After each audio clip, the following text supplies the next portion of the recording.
Our Coping in the Time of COVID series continues this afternoon with a story that might surprise you.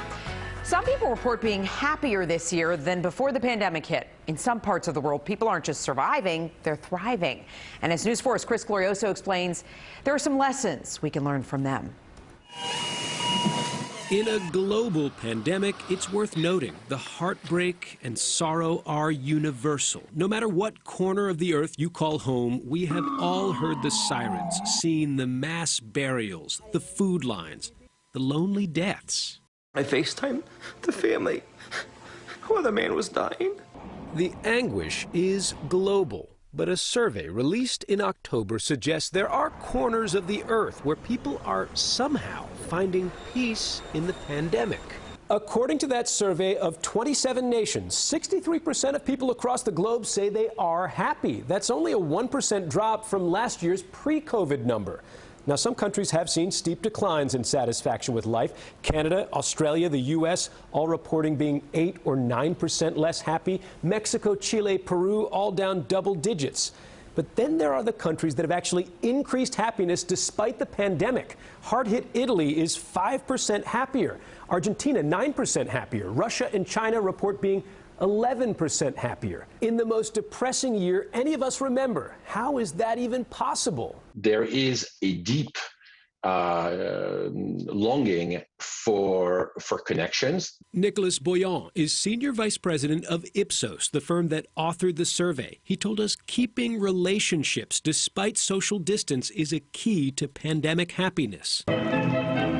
Take, for example, Argentina, the birthplace of tango. Here, happiness has increased 5% during the pandemic.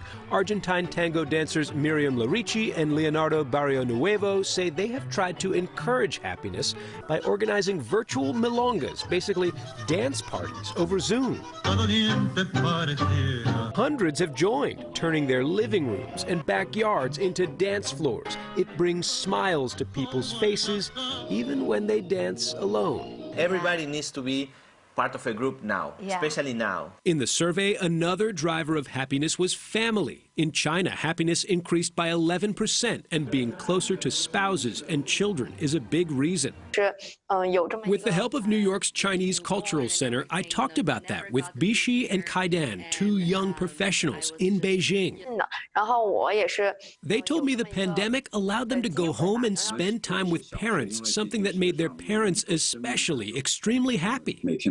Family and relationships are big, but the survey showed health was the biggest driver of happiness. Again, China may be a good example. Here there are faster tests and fewer infections.